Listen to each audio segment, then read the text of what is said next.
qual é a história do dia? A advogada Carolina Zanin, que é irmã do ministro do STF, Cristiano Zanin, foi agredida ontem à tarde em São Paulo. A gente está vendo as imagens aí nesse momento. Ela está saindo de casa com um cachorro na porta do prédio onde ela mora, no bairro de Perdizes, na zona oeste de São Paulo. Voltava de um passeio com cachorros, até se a gente puder colocar de novo, que a gente vê a imagem. Ela tá saindo do prédio, ali, ó, com os dois cachorrinhos. Passa um homem e começa a chutar o cachorro, e inclusive falar algumas coisas ali e depois sai andando.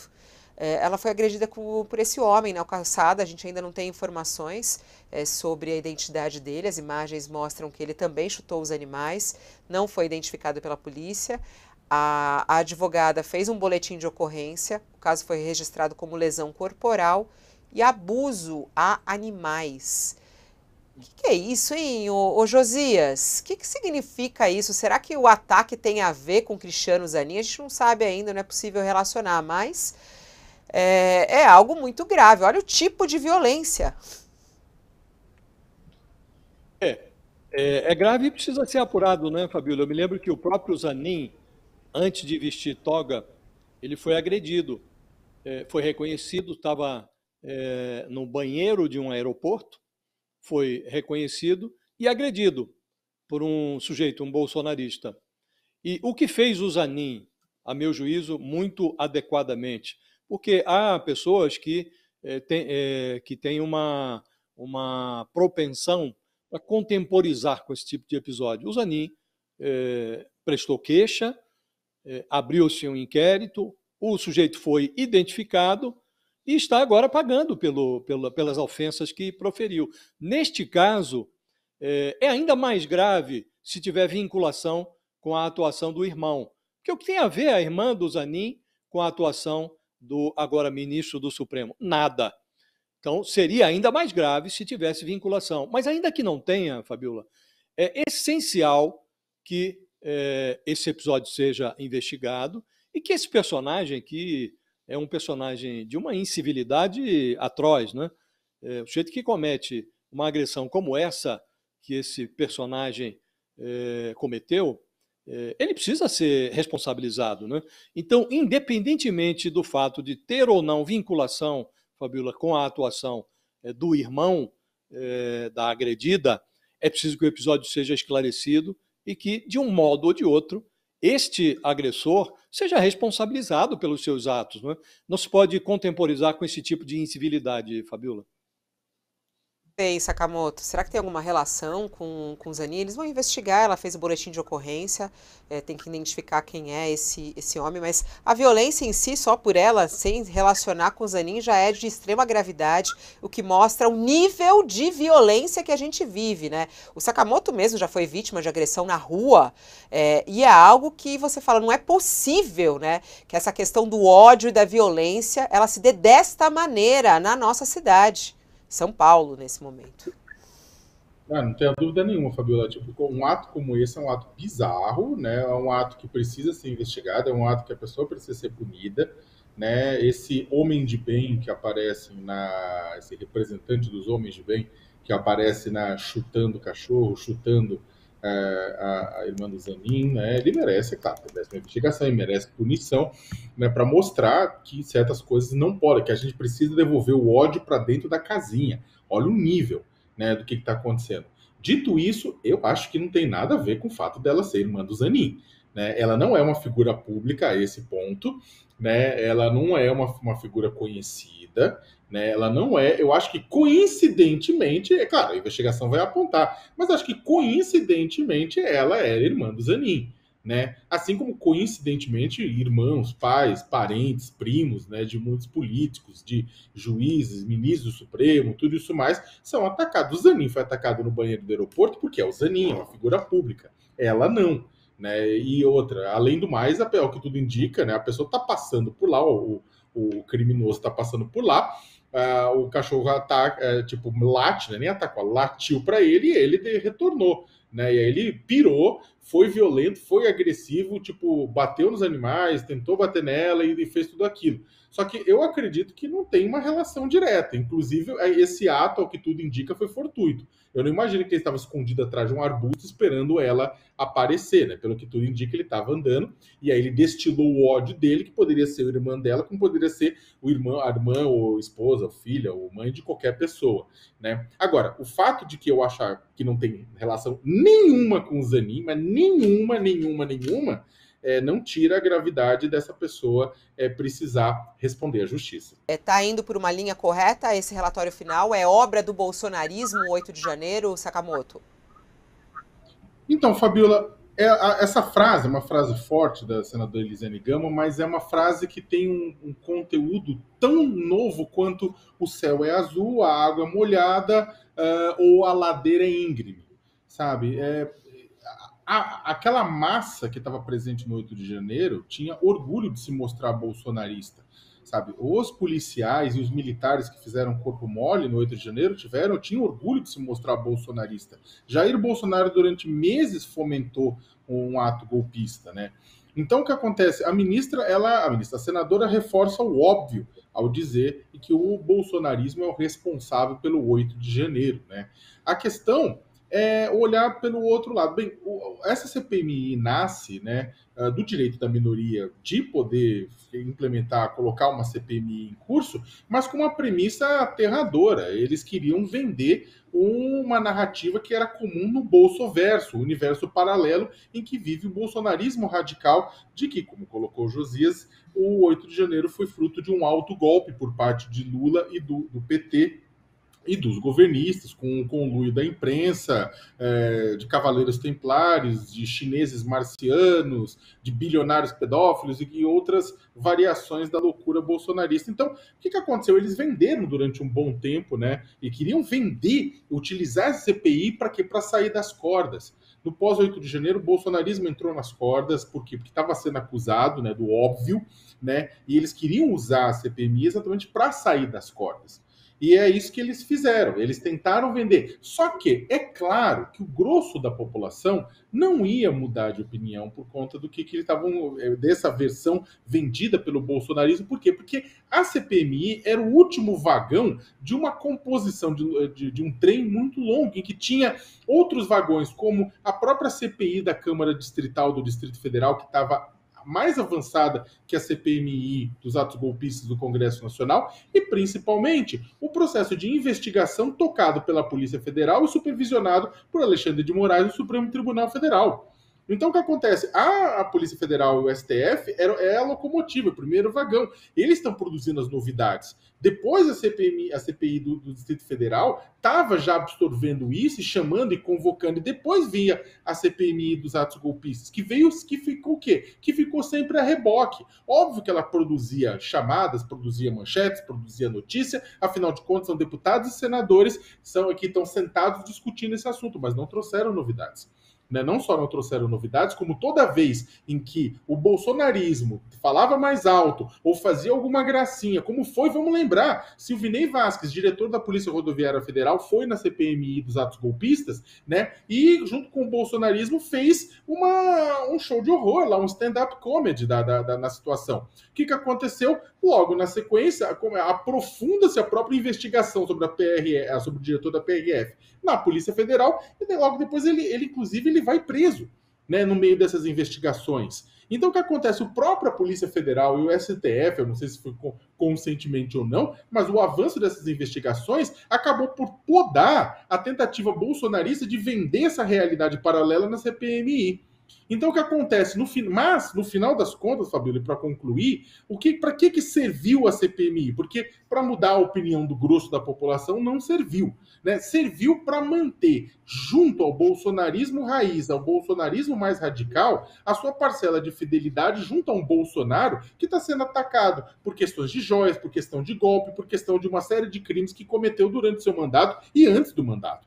Então, o que aconteceu é que a CPMI serviu para reforçar esse discurso, né, da extrema-direita, de que infiltrados petistas transformaram o movimento pacífico em terrorismo, né, que tudo isso. E vendeu para um grupo que já acreditava nisso, ou seja, serviu para reforçar uma mentira junto ao bolsonarismo radical. E aí, é claro, eles, desde o começo, eles sabiam que eles não conseguiriam mudar a narrativa de tudo o que aconteceu exatamente por causa de Polícia Federal, Moraes, Xandão e tudo isso mais. Mas eu acredito que eles vão, no final das contas, se dar por satisfeitos de ter reforçado isso junto aos seus. Interessante essa fala. Daqui a pouco a gente vai trazer os juristas aqui para nos ajudar a entender a questão jurídica, mas na boca, né, da senadora falar obra do bolsonarismo. É impressionante como isso hoje se tornou algo que consta num relatório final, né? O bolsonarismo. O que significa o bolsonarismo hoje no país, né? E o que o Bolsonaro tem a ver com o bolsonarismo? É curioso isso, né, o Josias? Verdade. O bolsonarismo, Fabiola, ele tem um significado para cada núcleo político, né? O bolsonarista olhará para o Bolsonaro de uma forma, o não bolsonarista olhará de outra forma. Há pessoas que votaram no Bolsonaro em 2018 e que perceberam que o Bolsonaro era um desastre. E esses bolsonaristas que optaram pelo Bolsonaro por uma série de razões, por antipetismo, porque estavam insatisfeitos com o sistema, esses que dispõem de 2 neurônios, eles desembarcaram do Bolsonaro e ajudaram a eleger o Lula. Por isso o Lula foi eleito por uma pequena margem, porque um pedaço do eleitorado do Bolsonaro, um pedaço daquele eleitor que optou pelo Bolsonaro lá em 2018, percebeu que que o Bolsonaro tinha mergulhado o país no caos, negacionismo de toda sorte, né? Negacionismo ambiental, negacionismo sanitário, o presidente se alimentava de crises, não permitia que o país respirasse, era uma crise atrás da outra. O Bolsonaro imaginava que a melhor forma de resolver uma crise era criar 2 crises, depois 3 crises, e assim sucessivamente. Então, esse bolsonarista que votou no Bolsonaro lá em 2018, ele desembarcou, um pedaço desembarcou. Quem permaneceu do lado do Bolsonaro está disposto a aceitar todas as teses do Bolsonaro a seu próprio respeito, inclusive a tese de que o 8 de janeiro foi uma tentativa do Lula de golpear a si mesmo. Então, esse bolsonarista ele não vai mudar. A questão é saber qual é o tamanho desse bolsonarismo cego, terraplanista. Um pedaço do mundo político acredita que esse bolsonarismo terraplanista ainda pode eleger muita gente. Senadora Elisiane Gama acerta ao pedir o indiciamento de Bolsonaro?